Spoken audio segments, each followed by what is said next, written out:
ራዲዮ አዲስ ዩቲዩብ ቻናል ነው።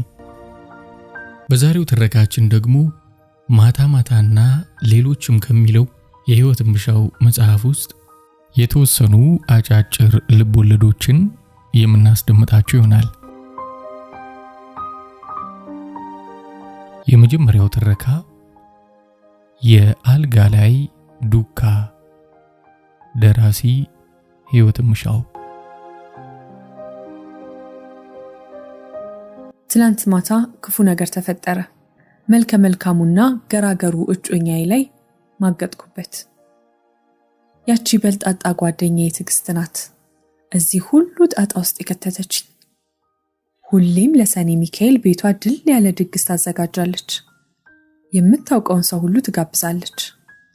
ከልክ በላይ ታበላለች፣ ከመጠን በላይ ታጠጣለች።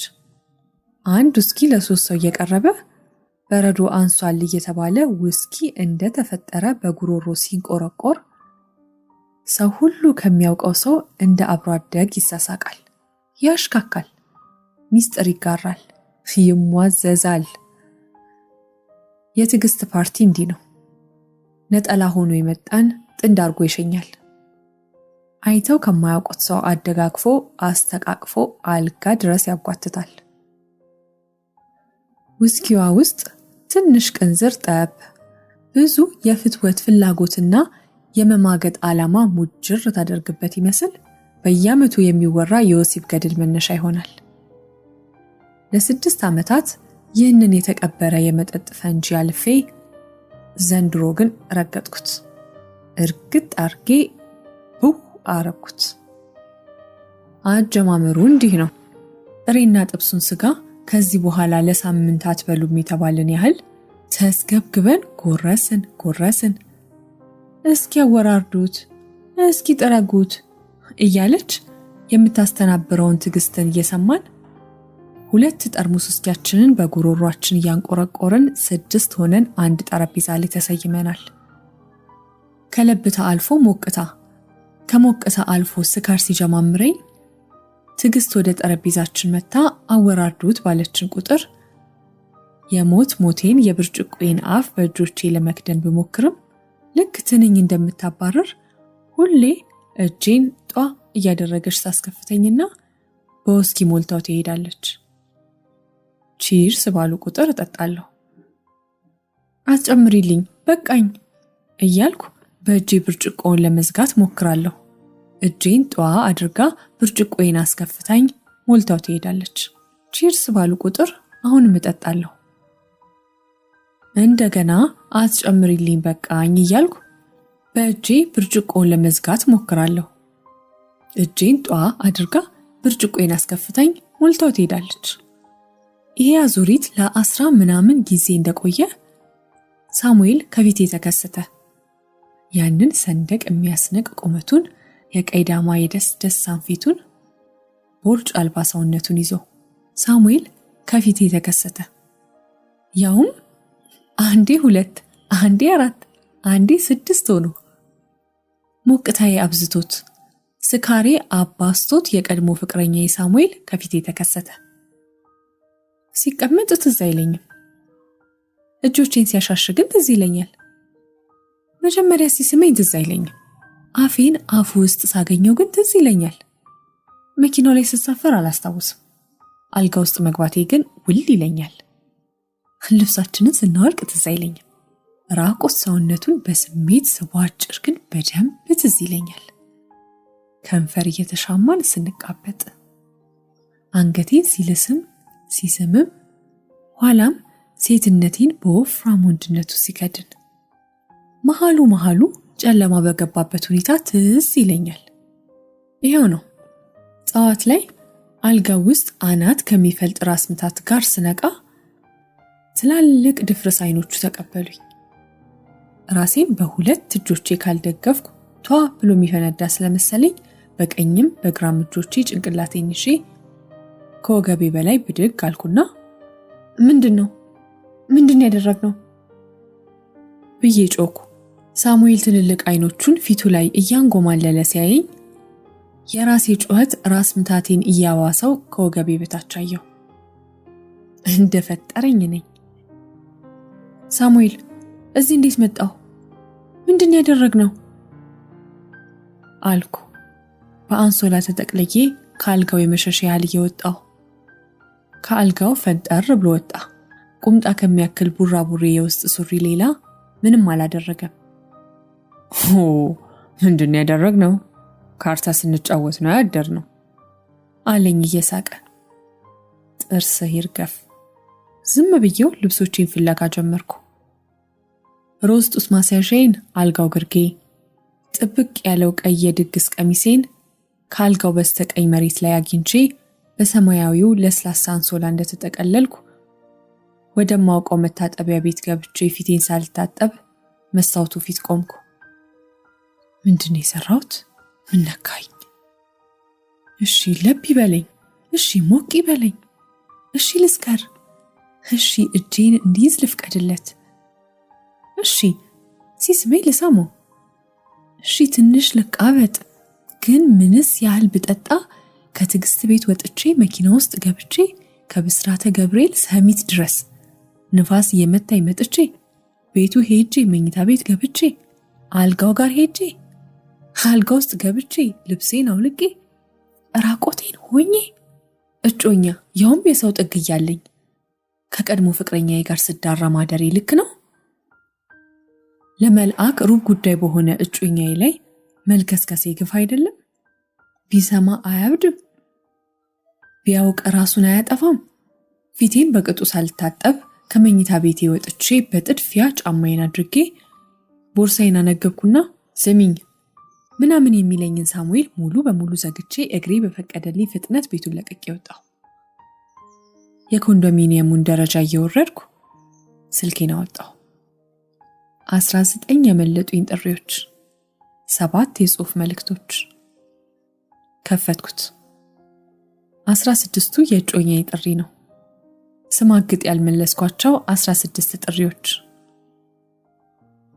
እርምጃዬን አቁሜ እጄ እየተንቀጠቀጠ መልእክቶቹን ከፈትኳቸው። ሁሉም ከርሱ ናቸው። ማሬ ስልክ አታነሺም፣ በሰላም ነው? ኧረ ተጨነኩ። በደህናሽ ነው? እባክሽ ደውይልኝ። ትዕግስትም አላነሳ አለችኝ።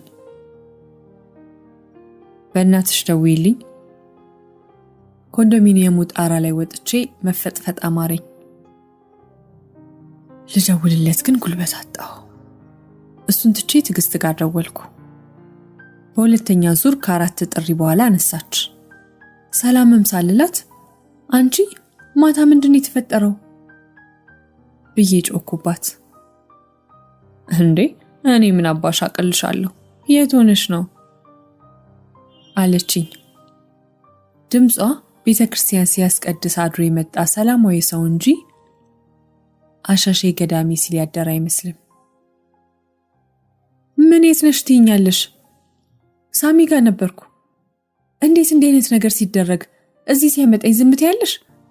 አልኩ ቱግ ብዬ እርምጃዬን እያፈጠንኩ።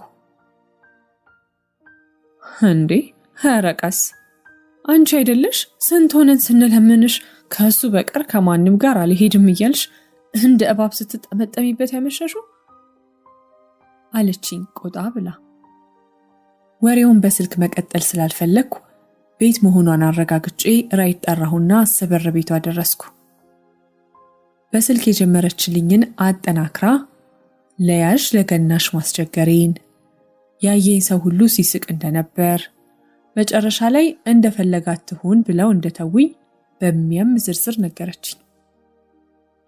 ያቀረበችልኝን ቁርስ ሳልነካ ሻዩን ብቻ እየማኩ ቲጂ አልኳት። ወይ አለች አይን አይኔን እያየች። ደሬ የሚሰማ ይመስልሻል? ማለቴ ሰው ቢነግረውስ አልኳት። አይመስለኝም። ደግነቱ እንደዛ ስታብጂ የነበረው አብዛኛው ሰው ከሄደ በኋላ ነው። ማለቴ ሳሙኤል ካልተናገረ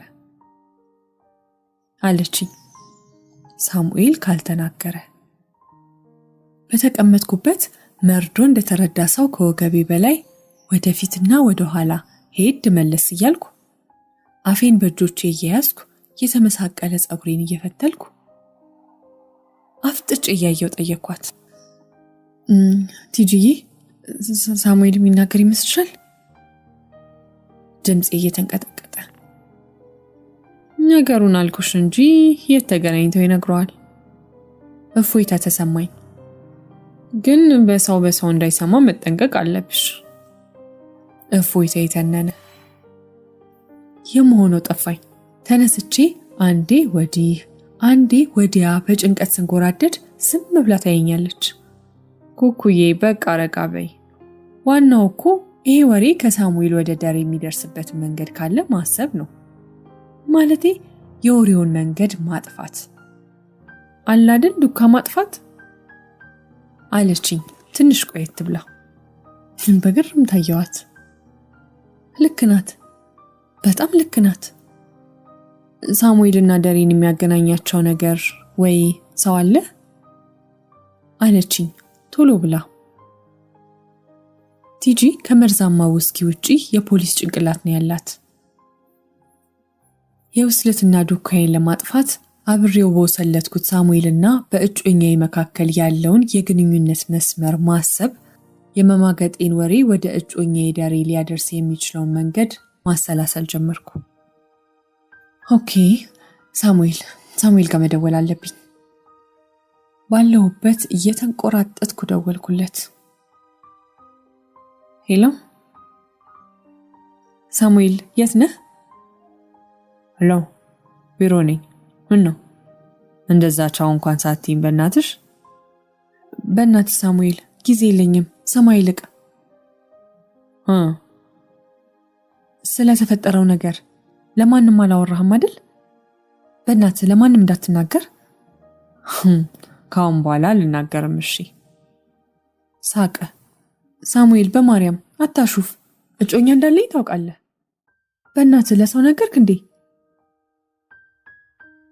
ወይልም ለዳጊ ኦልሬዲ ነግሬዋለሁ። ሐሞቴ ፈሰሰ። ውሃ ልኬ ተሳባ። ትንፋሽን ሰብስቤ ማን ነው ዳጊ? ዳጊ ማን ነው እንዴ? ዳግምን ረሳሹ እንዴ? የዛሬ ወር አካባቢ ሮሃ ምግብ ስንበላ አግኝተሽኝ ያስተዋወቅኩሽ የቢሮ ጓደኛዬ ትዝ አይልሽም እንዴ? አብሮ የሚሰራው ቀዩ ልጅ ባልሆነ አብሮ የሚሰራው ያ ቀዩ ጸጉረ ልጫው ልጅ? እንደ ጉድ ተርበተበትኩ፣ እንደ ጉድ ተንተባተብኩ። መሆኑን አረጋገጠልኝ። ዳግም ሰማ አልሰማ ጉዳይ ኖሮኝ አይደለም መርበትበቴ። ብርክ ያዘኝ። ዳግምን አንድ ሁለቴ ከጮኛዬ ደሬ እህት ሲሆን በማላውቀው ምክንያት አምራት ትጠላኛለች። ከሷ ጋር ካፌ ቡና ሲያንቃርር ስላየሁት ነው። ተበጠበጥኩ። ሳሙኤል በእናትህ ዳጊን ቁጥር ስጠኝ ልደውልለት አልኩ በድንጋጤ በሰለለ ድምፄ። ኦኬ ቴክስት አድርግልሻለሁ አለኝ በፍጹም ግዴለሽነት። ስልኩን ዘግቼ ወዲህ ወዲያ እየተራመድኩ ባሏ እንደሞተባት ባልቴት ወገቤን ይዤ እያረገድኩ ቁጥሩን ስጠብቅ ማን ደወለ? ጽዮን። ኦ ማይ ጋድ! የማደርገው ጠፍቶኝ አንዴ ስልኩን አንዴ ቲጂን እያየው ስርበተበት አንደኛው ጥሪ አበቃ። የሚካሄደው ነገር ያልገባት ቲጂ ንገሪኝ እንጂ ምንድነው እሱ እያለችኝ ጽዮን እንደገና ደወለች። አነሳሁት። ሄሎ አልኩ አሁንም በሰለለ ድምፄ። አንቺ ሸርሙጣ፣ ድሮ ማውቄ ነበር። I never liked you። ለኔ ወንድም እንደማትመጥኝ ያውቅ ነበር። ሸርሙጣ ነገር ነሽ። አለቀልኝ።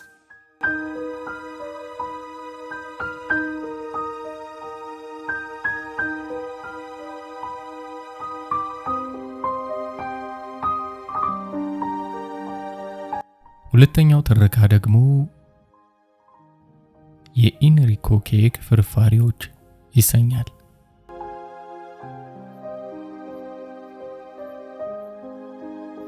አራት ኪሎ ሮሚና ተቀምጬ ኮካይን ስመጠምጥ የሚያስደነግጥ ነገር አየሁ። ጌትሽ አምሮበታል። ጌትሽ ከሌላ ሴት ጋር እጅ ለእጅ ተያይዞ አየሁት። የድሮ ፍቅረኛዬ ነው። እየወደድኩ የተለየሁት። ተለይቼ እቅፉን፣ ገላውን፣ ፍቅሩን እየናፈኩ ምኖር የድሮ ፍቅረኛዬ። በፍቅረኛ ደንብ ሶቶ ተያይዘው ወደ ተቀመጥኩበት ቦታ ሲመጡ እንደ ጨው መሟሟት፣ እንደ ክር መበጠስ የጀመርኩ መሰለኝ። ባላየኝ ጋዜጣዬን ከፍ አድርጌ ፊቴን ሸፈንኩ። ሄሎ ሲል እንደተያዝኩ ገባኝና ጋዜጣውን ከፊቴ አውርጄ ልክ አሁን እንዳየሁት ሁሉ ተነስቼ አንጌትሽ እኔ አላምንም አልኩ። ያኔ ልክ እኔን ይዘኝ እንደነበረው ይዟታል። እጆቹን ከእጇ ነፃ አውጥቶ ካቀፈኝ በኋላ በዝምታ የተቆራረጠ ደስ የማይል ሰላምታ ተቀያይረን አዲሲቷን እኔን ቀጫጫውን ፍቅረኛውን እንደ ነገሩ አስተዋወቀኝ። ሰማሃል ትባላለች፣ ጓደኛዬ ናት ብሎ ከፍ ዝቅ አድርጌ ያየኋት ጣውላ ቂጥ ነገር ናት። ሄለን ብዬ ተዋወቅኳት። ከዚያ በኋላ ብዙ አልቆዩም። እሷ በእግር በፈረስ ያገኙትን ወንበር እንዳያጡ ፈጥና ሄዳ በዛ ጣውላ ቂጧ ስትቀመጥ ስልኬ አሁንም አለሽ አይደል? በእናትሽ ደውይልኝ ማወራሽ አለኝ ብሎኝ ሄደ። በየመሃሉ ጋዜጣዬን የማነብ መስዬ ሰረቅ አድርጌ አያቸዋለሁ። እጆቿን እንደኔ እጆች ከያዘ እኔን ያይኝ እንደነበር ያያት ይሆን?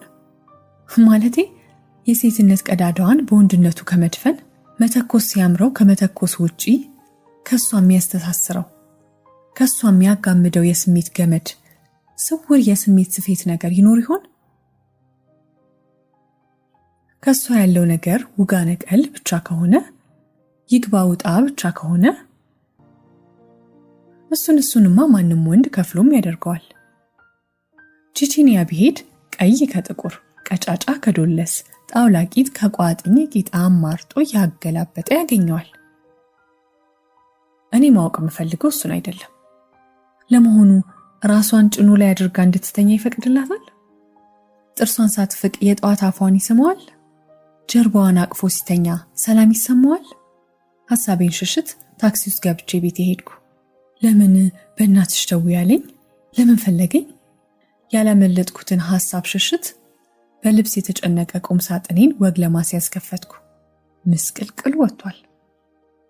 ሁሉንም ልብሶች አውጥቼ አልጋ ላይ በተንኳቸው። ለምን ደውዪ ያለኝ? አልደውል። ልብሶቹን እያጣጠፍኩ መመለስ ስጀምር ከ5 ዓመት በላይ ያለበስኩትን አንድ የረሳሁትን ቀሚስ አገኘው። 5 ዓመት ያለበስኩት ቀሚስ ቁም ሳጥኔ ተቀምጦ ከ2 ዓመት በላይ ልቤን የሰጠሁትን ሰው አሽቀንጥሬ መጣሌ ሞኝነት መሰለኝ። ቢሆንም አልደውልም። 5 ልብሶች አጣጥፌ ከተትኩ። አልደውልለትም። 10 ምናምን ልብሶቼን አስተካክዬ ሰቀልኩ። መደወል የለብኝም። ልብሶቹን ጥዬ ሳሎን ሄድኩ። ደወልኩለት። ሄሎ። የሴት ድምፅ። እህመት ጣውላ ቂጥ ናት። ዞር አለብኝ። ዘጋሁት። ለምን ረሳኋት? ለምን አብራው ልትሆን እንደምትችል ዘነጋው? ሮሚና እንደማያገኛት ማሰብ ለምን ተሳነኝ? ቢሆንም ግን ምን ሆና ነው የሱን ስልክ የምታነሳው? ቁጥጥር መሆኑ ነው? ከኔ ጋር ነው ለማለት ነው? ቢች መደወል አልነበረብኝም። 5 ዓመት ሳለብስ ያስቀመጥኩት ቀሚስ ቆይቶ ይሆናል፣ ግን አሁንም ልኬ ነው። አሁንም የኔ ነው። ጌትሽ ግን ከእንግዲህ ልኬ አይደለም። ጌትሽ ግን አሁን የኔ አይደለም። የእመት ጣውላ ቂጥ ነው። መደወል አልነበረብኝም። እሺት በንዴት የጋለ ፊቴን በቀዝቃዛ ውሃ ለማቀዝቀዝ ወደ መታጠቢያ ቤት ገብቼ ውሃውን እንደከፈትኩ ስልኬ ጮኸ። ቧንቧውን ሳልዘጋ ተንደርድሬ ሳሎን ተመለስኩና አየሁት። ሺት እሱ ነው። አላነሳውም። ካነሳሁት ምን ነው ደውለሽ ፍቅረኛ የጆሮ ላይ ዘጋሹ? እንዴት አደርገልሽ? ደውለሽ እሷ ስታነሳ በመዝጋትሽ ሌላ ነገር ያለ መስሏት ብትጣላኝስ? ለምን ህይወቴን ትበጠብጫለሽ? ለምን ደስታዬን ታውቂያለሽ? ቢለኝስ? አይ ማንሳት የለብኝም። ካላነሳሁት ሌላ ነገር ይመስልብኛል። አለ አይደል? ያልተዘጋ ፋይል ይዤ እንባዬን እያዘራው ስለ አዲሱ ፍቅረኛው እያሰብኩ ንፍጤን እያዝረከረኩ ማለቅስ። ለምን ተለየሁት? ለምን የኔ አይደለም ብዬ ስታመስ የሙል የማድር ይመስለዋል። አነሳሁት። ሄሎ አልኩ። አይምሮዬ በስሌት ሲጨነቅ በስሜት ፈረቃ ሲወናበድ እንዳልቆየ ሁሉ ድምፄን በፍጹም ግዴለሽነት ዝንት አድርጌ ላላየኝ ወይን ጠጅ እየጠጣው ኮሜዲ ፊልም ሳይቆይቼ ስልክ ያነሳው ሊመስል እችላለሁ። ሄሎ አለኝ ጆሮ በሚያሞቅ ድምፅ። ጌትሽዬ የኔ የማር ስራ፣ ጌትሽዬ የኔ ሰንካታ። ሄሎ ጌትሽ፣ ጌታውን ጌትሽ ተሆናበድኩ። ግድ የለሽ ለመምሰል የጣርኩት ጥረት በድምፁ ድል ተነሳ። በአንዴ ብትንትን ይወጣ። ሃይ ሄሉዬ። ለምንድን ነው ሄሉ የሚለኝ? ሚስቱ አይደብራትም ወይስ ከልቡ ስላልወጣው ስለሷ ስሜት ግድ የለውም? ኦ ማይ ጋድ፣ አሁንም ይወደኝ ይሆን? ለዛ ነው ግድ የሌለው። ለዚያ ይሆናል እንዳልተለየ ሰው እንዳልተጣላ ሰው በሄለን ፋንታ ሄሉ የሚለኝ። ጌትሽ አልኩ ጉልበቴን አሰባስቤ። ሄሉዬ ደውለሽ ነበር እንዴ? ሻወር ነበርኩ። ኦ አይ አልደወልኩም፣ ማለቴ ደውዬ ነበረ። አብረን እያለን የምወደው ጊዜ በአንድነት ሻወር የምንገባው፣ ገብተን በውሃ የምንጫወተው፣ ጎረቤት ያሉ ሰዎች ቧንቧ ሲከፍቱ ውሃው ቀጥ ሲል በረደኝ አሙቀኝ እያልኩ ላዩ ላይ የምለጠፍበት፣ ስሙ እያቀፈ ጮክ ብሎ ኧረ ውሃ ዝጉ የሚለው፣ ውሃው ሲመጣ ፀጉሬን እያጠበ አፌን፣ አፍንጫዬን፣ አይኔን፣ ጀርባዬን ደግሞ የማይነገረው ነገሬን ሁሉ እየሳመ ታጥበን ሳንጠራ ከነሳሙናችን ትዕይንቱን ወደ ሌላ የሚቀይረው ትዝ እያለኝ ስልኩን ክርፍፍ ብዬ ይዤ ቀረው። መቼ ነው እንደገና አብሬው የምታጠበው? መቼ ነው አብሬው ማድረው? ሄሎ አለሽ? አለው ጌትሽ። ሻወር ነበርኩ እያልኩሽ ነበር። አዎ ገባኝ፣ ደውዬ ነበር። እሱንም አወኩ አለ ያን የአንጀት ሳቁን እየሳቀ። ፎጣ አገልድሞ እንደሚያወራኝ ይጠረጥራለሁ። ከአንጀቱ ሲስቅ ሁሉ ነገሩ አብሮ ይስቃል። ሰውነቱ ይርገፈገፋል። ፎጣ ካላገለደመ ፎጣው ልውደቅ እያለ ይግደረደራል ብዬ አሰብኩ። ብዙ አሰብኩ። ያቺ ሲምቢሮ እያየችው ይሆናል። ያን የመሰለ ሰውነቱ ላይ ስትፈነጭበት ልታድር ነው። አፈር ያስበላትና። ደስ ብሎኛል ስለደወልሽ ሄሉ። ሰማሃል ናት ያነሳችሁና ሲዘጋ ትንሽ ግራ ገባት። ለዛ ነው የደወልኩት። ምን እንደምል ግራ ገባኝ። በመደወሌ ደስ ስላለ ደስ ብሎኛል። ለምን ደስ አለህ? የት እንገናኝ? ሰማሃልን ይቅርታ በልልኝ። መቼ ነው እንደገና አብሬህ የምተኛው? ይቅርታ በልልኝ፣ ኔትወርክ መሰለኝ ተዘጋብኝ። ደግሞ መልሼ ስደውል ከአገልግሎት መስጫ ክልል ውጪ ምናምን ስትለኝ በኋላ ደውላለሁ ብዬ ተውኩት። ረበሽኳችሁ እንዴ አልኩ። አቤት መወሽከት፣ አቤት መቅጠፍ። ኖ አልረበሽኝም። እንዳልኩሽ እኔ ሻወር ነበርኩ ብቻዬን፣ ማለቴ እሷ ሳልሆን ነበረች። ለምን ብቻዬን ማለት ፈለገ? ድል አድራጊነት ተሰማኝ። በጣም ደስ አለኝ። ከኔ ጋር ያደርግ እንደነበር አብሯት አይታጠብም ማለት ነው። አብሯት ካልታጠበ ራሷን ጭኑ ላይ አድርጋ እንድትተኛ አይፈቅድላትም። ጥርሷን ሳትፍቅ የጧት አፏን አይስምላትም። ልሳምህ ብትለውም ኦፍ በእናትሽ እስኪ መጀመሪያ ጥርስ ሽፋጊ ብሎ ፊቱን ያዞርባታል። ጀርባዋን አቅፎ አይተኛ። እንደውም ከኔ ጋር እያለ የነበረውን አፋቃሪ ጠባብ አልጋ የሜዳ ቴኒስ በሚያጫውት ትልቅ አልጋ ተክቶ እሷ ምዕራብ እሱ ምስራቅ ነው የሚተኙት። ይሄ ሁሉ ምን ማለት እንደሆነ ታውቃላችሁ ወይ? አይወዳትም። እኔን ይወደኝ እንደነበረው አይወዳትም። እሺ አልኩ። መንፈሴ ሲፍታታ እየተሰማኝ። ታዲያ መቼ ነው እንደገና አብሬ የምተኛው? የት ሆነሽ ነው? ከድምፁ መስናናት ሴቲቱ አብራው ያለች አይመስልም። ወይስ አንዱ የኮሜዲኖ መሳቢያ ውስጥ አስገብቷት ነው? ቤቴ አልኩኝ ፈጠን ብዬ። ብቻሽን? አዎ ብቻዬን። ለምን ማወቅ ፈለገ? አሪፍ ልስን ሄሉዬ፣ ቅድም ስንገናኝ ደውይልኝ ቶሎ እንገናኝ ስልሽ የነበረው ለትልቅ ምክንያት ነው። እፈልግሻለሁ። አይኔ እንደ ገበቴ ውሃ ወዲህ ወዲያ ዋለለ። ልቤ ከለመደው ድርብ መምታት ጀመረ። እፈልግሻለሁ ሲለኝ ሁለመናዬ ከጣፊያ እስከ ሳምባዬ፣ ከኩላሊት እስከ ትንሹ አንጀቴ፣ ከአንጎል እስከ ቁርጭምጭሚቴ ሁሉም የሰውነት ክፍሌ ዋና ስራውን ትቶ ጆሮ ሆኖ የሰማ ይመስል በደስታ ነሆለለ። ትፈልገኛለህ አልኩ ፈንጠዝዬን መደበቅ እያቃተኝ። አዎ ሲሪየስ ነገር ነው። ነገ እንገናኝ? ሹር። የት አልኩ አሁንም ድምፄ በደስታ ስሜት እንደተሸነፈ። ቢርጎላ አግኘ የኔ ጌታ፣ ቤት ልምጣ የኔ ሁለንተና።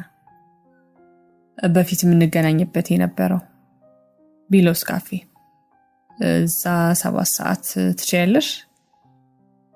አንተ ልከብኝ።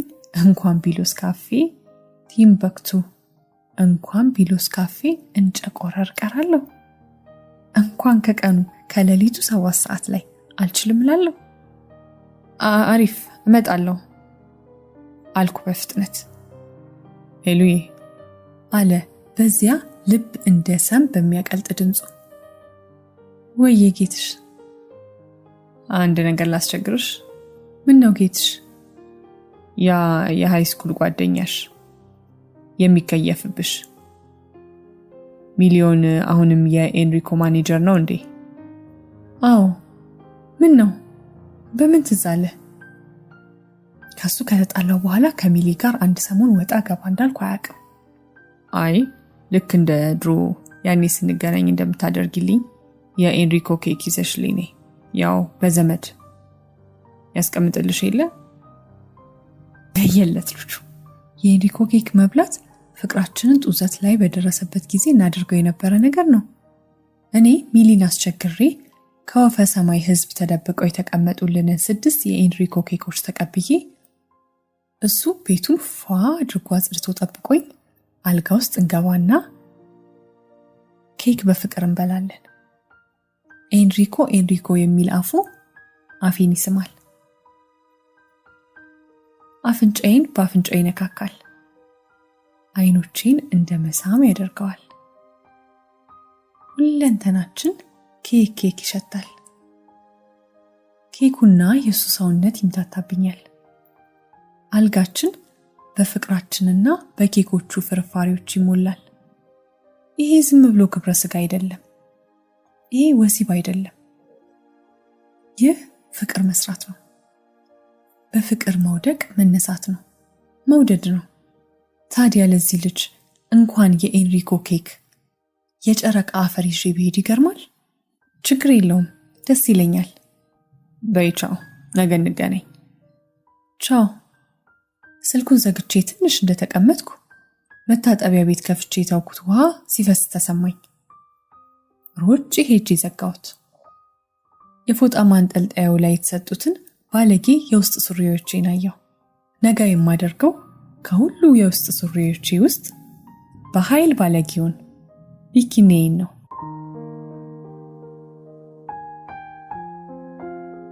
ሶስተኛው ትረካ አባሮሽ።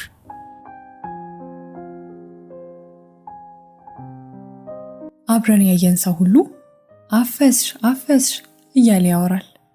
ቆንጆ፣ ሎጋ፣ ረጋ ያለና ዝምተኛ ነው።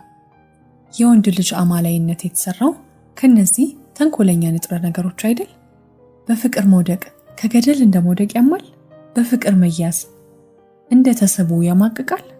አዎ፣ ቢሆንም እያመመኝ እወደዋለሁ፣ እየማቀቅኩ አፈቅረዋለሁ። እኔ እወደዋለሁ፣ እሱ ግን እንደ ሁሉም ሰው በግብረ ስጋ ሳይሆን ከመላእክት ተዳቅሎ እንደተፈጠረ ይለጠጥብኛል፣ ይንበላጠጥብኛል። ቢሆንም ስሜቴ ለእርሱ ባሪያ ነው። ሲያወድሰኝ ብቻ የማብብ፣ ሲኮንነኝ የምጠወልግ፣ ሲመለከተኝ የማምር፣ ፊቱን ሲያዞርብኝ የማስቀይም እስኪመስለኝ ድረስ እወደዋለሁ። ይህን አውቃለሁ። ፍቅሬ አቅብጦታል፣ መውደዴ አቀማጥሎታል። ብዙ ጊዜ ደህና ስንጫወት እንውልና በድንገት ያኮርፈኛል፣ ይኮፈሳል፣ ዓይኔን ማየት ይጠላል። ያን ጊዜ ሁሉ ነገር ይዞርብኛል፣ ሳቄ ይከስማል፣ የልቤ ቡረቃ በሐዘን አታሞ ይተካል። ይገርመኛል። በስሜቴ ላይ እንዲሰለጥን ከመፍቀዴ በፊት፣ እሱን ከማግኘቴ በፊት በምን ነበር የምስቀው? በምንስ ነበር የምደሰተው? ምን ሆንክብኝ እለዋለሁ ልክ እንደዛ ሲሰራው። ምንም አልሆንኩ፣ ተይ ላንብብበት። ለዚች ጊዜ ተዘጋጅታ የምትቀመጥ መሽረጥ አድርጎ የሚያወጣት መደበኛና የዘውትር መልሱ ናት። ኤሊ ከልቡ ሳይሆን። ሻይ በጦሲኝ ላፍላለህ? ያው ሻይ በጦሲኝ ስለሚወድ። አልፈልግም። ፍሬንድስን ልክፈትልህ? ፍሬንድስን አይቶ ስለማይጠግብ። አላሰኘኝም። ቶሎ 22 ሄጄ የፀሐይን ሽሮ ይዤልህ ልምጣ? ከትግሬ ሽሮ ሌላ በዓለም ላይ ደህና ምግብ ያለ ስለማይመስለው። አራበኝም። እሺ ምንድን ነው የምትፈልገው? ከሌላ አንብብበት። ይሄኔ ነው የአዳም ረታን አንዱን መጽሐፍ አውጥቶ ጥሎኝ የሚሄደው። ይሄኔ ነው የራሱን ክብ ዓለም ፈጥሮ አፈናጥሮ የሚያስወጣኝ። ያን ጊዜ ማውራት መቀጠሌ ለሬሳ መድኃኒት ከመስጠት እንደማይለይ ስለማውቅ ጥየው ለመሄድ እሰናዳለሁ። መጽሐፉ ላይ ተተክሎ አንዴ የለዘዘ ፈገግታ ሲያሳይ፣ አንዴ ጆክ ብሎ ሲስቅ፣ ከዛ እንደማልቀስ ሲሰራው፣ በሱ ስሜት ላይ በሰለጠነው ብቸኛው ሰው አዳም ረታ ቀናለሁ። አንዳንዴ የምወደውን ልጅ ስለነጠቀኝ እያልጎመጎምኩ በልቤ ረግመዋለሁ። ድሪን ጠፍ እጅ ቁርጥማት ይዘዝበት አይነት ነገር። ልሄድ ነው ቻው እለዋለሁ ጫማዬን አጥልቄ ሲጨርስ። እሺ ቻው ይለኛል ቦግ ቦግ ያሉ አይኖቹን ከመጽሐፉ ሳይለይ፣ ስሜቱን ከአዳም ረታ ገጸ ባህሪያት ሳያላቅቅ። ያን ጊዜ ከእንባዬ እየሳንከልኩ ወደ ቤቴ። 8 ወር አብረን ስንወጣ፣ ስንተኛ፣ ስንነሳ፣ ስንገባ፣ ስንወጣ ብረት አልወሎ ልቡን አልፈታልኝም። ስላለፈ ህይወቱ አልነገረኝም፣ ስለ ወደፊቱ አያወራኝም፣ ከቤተሰብ ጓደኛ አያስተዋውቀኝም። እየቆየ የትርፍ ሰዓት ስራው መሆኔ ሲገለጽልኝ ጭምቷ ልጅ ላብድ ደረስኩ። ታውቁት ስል እያገረሸ በሚያስቸግረኝ አስቀያሚ ፍቅሩ ብሸነፍም ቁርጤን ማወቅ እንዳለብኝ አመንኩ። አንዱን ቅዳሜ ስገሰግስ ቤቱ ደረስኩ። ከሰዓት 9 ሰዓት ቢሆንም አብዝቶ የሚለብሰውን እህቱ ከካናዳ የላከችለትን ፒጃማ አድርጎ ሶፋው ላይ ተጋድሞ ያነባል። ማንን? ያንን በየዓመቱ መጽሐፍ የሚያመርተውን አዳም ረታ። ስማ ኤልያስ፣ እኔ እንደዚህ መቀጠል አልችልም፣ ማውራት አለብን አልኩ። ቦርሳዬን አንዱ ሶፋ ላይ ወርውሬ አጠገቡ እየተቀመጥኩ አለኝ። መጽሐፉን ሳይዘጋ ቀና ብሎ እያየኝ። አመልህ ሊገባኝ አልቻለም። እኔ እወድሃለሁ፣ ግን የማትወደኝ ከሆነ ማለቴ ልብህን የማትሰጠኝ ከሆነ ሳልጨርስ አቋረጠኝ። ምንድን ነው የምፈልጊው? ተናዶን በማይለወጥ እርጋታና ግዴለሽነቱ ጠየቀኝ። መጽሐፉን ዘጋ። ጉዳዩ ሲሪየስ ነው። እኔ? አዎ አንቺ። ምንድነው የምፈልገው? እንዴትስ ብዬ ነው የምጠይቀው? ከአንጀቱ እንዲህ በትኩረት እያየኝ ይጠይቀኛል ብዬ አስቤ ስለማላውቅ እያሰብኩ ያንን ውብ ፊቱን አየሁት። ጢሙን ደግሞ ወደው አድጓል። ጠጉሩ ጨብረር ብሏል። መከረኛ ፒጃማው እጅጌና አንገቱ መንጭቋል። ዝም ብሎ ያየኛል። ብዙ ጊዜ ይህንን ያህል ጊዜ ሰጥቶ አያየኝም። አንሶላ መሃል ገብተን ወንድና ሴት ድርና ማግ ስንሆን እንኳን ሳያስበው አይኖቹን በአይኖቼ ሲይዝ አይኖቹ ላይ ትኩረትና ፍቅር አላይም። አንዳንዴ እንደውም ውስጤ መቆየት የሰለቸው ገላዬ ውስጥ ዘላለም የከረመ ያህል የታከተው የሚመስል ነገር አይኖቹ ላይ ያነባለሁ። እንዲህ አይቶኝ አያውቅም። በማውራት ይህንን ያልተለመደ ክስተት ላቋርጥና ላበላሽ ስላልፈለግኩ ካለሁበት ሶፋ እየተሳብኩ ተጠጋሁት። ማየቱን ቀጥሏል። ደርሼ አንገቴን አንገቱ ውስጥ ቀብሬ በጥልቀት አሸተትኩት። ጦሲኝ ይላል። የምወደው ልጅ በጦሲኝ። ልቤ እንደ ሰም ሲቀልጥ፣ መንፈሴ በስሜት ማዕበል ሲታመስ እንኳን የማወራው የማስበው ነገር ከአንጎሌ ሲተን ምንድነው የምትፈልጊው አለኝ። ከአንገቱ ውስጥ በእጁ ጎትቶ እያስወጣኝ። ምንም አልፈልጊም ኤሊ፣ እንድትወደኝ ነው የምፈልገው። ያ ይከብዳል። ወደ አንገቱ ስር ተመልሼ ልወሸቅ ስል አሁንም መልሶ አወጣኝና በእነዚያ አሸባሪ አይኖቹ እያየኝ መች ጠላውሽ አለኝ። እንደማትጠለኝ አውቃለሁ፣ ግን አንድ ቀን እወድሻለሁ ብለኸኝ አታውቅም። ከመሬት ተነስተህ ታኮርፈኛለህ፣ ታበሻቅጠኛለህ። ምንድነው የምትፈልጊው? በስርዓት ቁጭ ብለን ይህንን ነገር እንቋጨው አለኝ።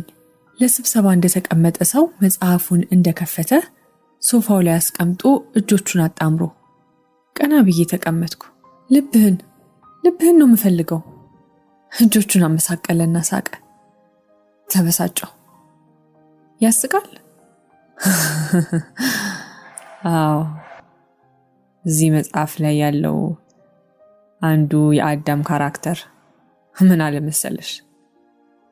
ልቤን ለሴት ከምሰጥ ለጎረቤት ድመት ብሰጥ ይሻለኛል። ዝም ብዬ አየሁት። ምን ታይኛለሽ? ከአንጀቴ እኮ ነው፣ እውነቴን ነው። አሁንም ዝም ብዬ አየሁት። ጨረስን? ወደ መጽሐፌ ልመለስ? እየቀለድክ አይመስለኝም አልኩ በተቀመጥኩበት እየተቁነጠነጥኩ። አይደለም አልኩሽ እኮ። የአንድ ስራ ፈት ደራሲ ተረት ተረትና ቅዠት እያነበብክ የእኛን ህይወት ማበላሸት አለብህ? ማዳም ስለማይገባሽ አልፈርድብሽም። እሱን ተው፣ ዝባዝንኪ አይገባኝም። ድመት ምናምን ሰውየው የሚያወራውን አያውቅም። ግን አንተ ምን ነው ለልብህ እንደዚህ ሳሳህ? ልብህን ሰታ የጎዳህ ሰው ነበር እንዴ? እየተቁለጨለጭኩ ጠየቅኩት። ዝም ብሎ ሲያየኝ ቆየና ለምን ጦሲኝ ሻይ አታፈይልኝም? ጠዋት የጠጣው ነኝ አለኝ መጽሐፉን እያነሳ። ለምን አትመልስልኝም? ለምንድን ነው እንደዚህ ፍቅርን የምትፈራው? በእናትሽ ሻዩን እያዛጋኝ ነው። የምናብ ደጁ ሊዘጋብኝ ነው። ለዛሬ ከዚህ በላይ ሊያናግረኝ አልፈቀደም። ለሻዩ ወደ ኩሽና መንገድ ጀመርኩና መለስ ብዬ አየሁት። ኤሊ ከልቡ ሳይሆን ልቤን ለሴት ከምሰጥ ለድመት ብሰጥ ይሻለኛል ነው ያልከኝ አይደል? አዎ። የኩሽና መንገዴን ቀጠልኩ። ሻይ ጀበናውን በውሃ ሞልቼ ምድጃው ላይ ጣድኩ። ጦስኙን አዘጋጀው። ኤሊዬ የምወደው ልጅ እንዲወደኝ፣ የእሱን ልብ እንዳገኝ ሰውነቱ ቀርቶብኝ፣ ምን አለ ለአንዲት ቀን ድመት ቢያረገኝ? የማፈቅረው ልጅ መልሶ እንዲያፈቅረኝ፣ ምን ነው ለአንድ ሌት ሚያው ባስባለኝ። ሚያው ሚያው።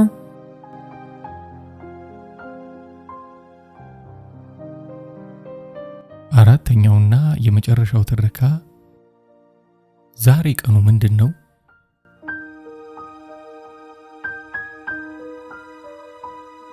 ተንበርክኬ ነበር።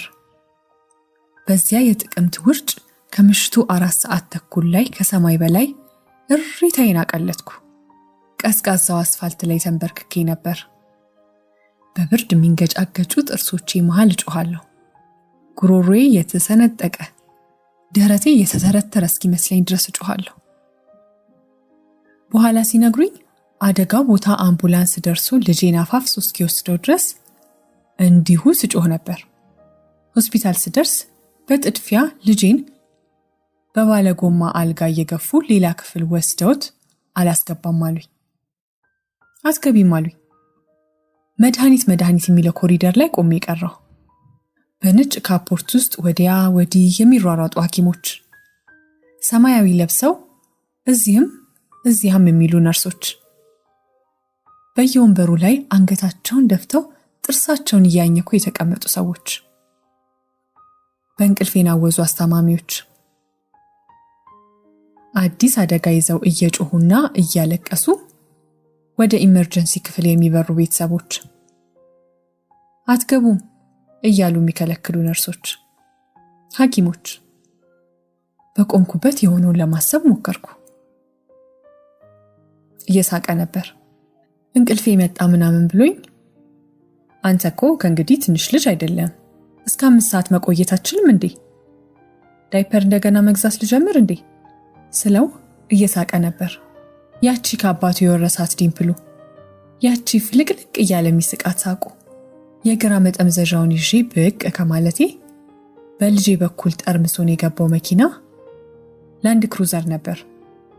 ደማቅና የሚያጥበረብር መብራቱ፣ ፂር፣ ጩኸቴ፣ ግው፣ ጨለማ፣ የልጄ የሲቃ ጩኸት፣ ጨለማ፣ በስሱ የሚሰማኝ የሰዎች ኡኡታ፣ ከአጥንቴ የተለየ የመሰለኝ ስጋዬ፣ ድንጋጤ፣ ጩኸቴ፣ ጨለማ፣ ደማቅ የሰዎች ጩኸት፣ በስመ አቦች።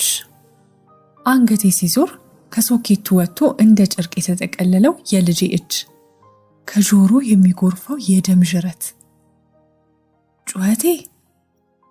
ተርፈዋል ብለህ ነው? በስማም በስማም። እረ ለፖሊስ ደውሉ፣ እረ አምቡላንስ ጥሩ፣ በስመ አብ የሚሉ ድርብርብ ጩኸቶች፣ የሚያለቅሱ ሰዎች። ከዚያ እንደ ጨርቅ ጎትተው ሲያወጡኝ፣ እኔን አወጡኝ። ደህና ናት፣ ተአምር ነው። ልጁ ግን ተጎድቷል፣ ምንም ሳትሆን ወጣች ምናምን ሲሉ ይሰማኛል። ልጄስ ልጄስ ልጄስ ብዬ ስጮህ ትዝ ይለኛል። የተከደኑ አይኖቹ፣ ደም የለበሰው ግማሽ ፊቱ፣ ደም የተነከረው ደረቱ፣ ለብቻው የተንጠለጠለው ቀኝ እጁ። ልጄ። አትግቢ ወዳሉኝ ዝግ ክፍል ስሮጥ ከወንድ የሚጠነክሩ 2 ነርሶች ጠፍንገው ያዙኝ። ልጄን ልየው እያልኩ ሳለቅስ ከለከሉኝ። እዚህ መጠበቅ አለብሽ፣ ሰርጀሪ ገብቷል፣ እዚህ ጠብቂ አሉኝ። በብዙ ሰዎች የተሞላው መስኮት አልባ ኮሪደር ውስጥ ተውኝ። አብዛኞቹ ሰዎች ከብረት የተሰሩ የማይመቹ ወንበሮች ላይ ቁጭ ብለዋል። ግማሾቹ አቧራ በአቧራ በሆነው ነጭ ወለል ላይ በግዴለሽነት ተዘርፍጠዋል። የመድኃኒትና የሰው ሽታ ተቀላቅሎ የልጄ ምስል ተደምሮ ወደ ላይ አለኝ። እንደምንም መለስኩት።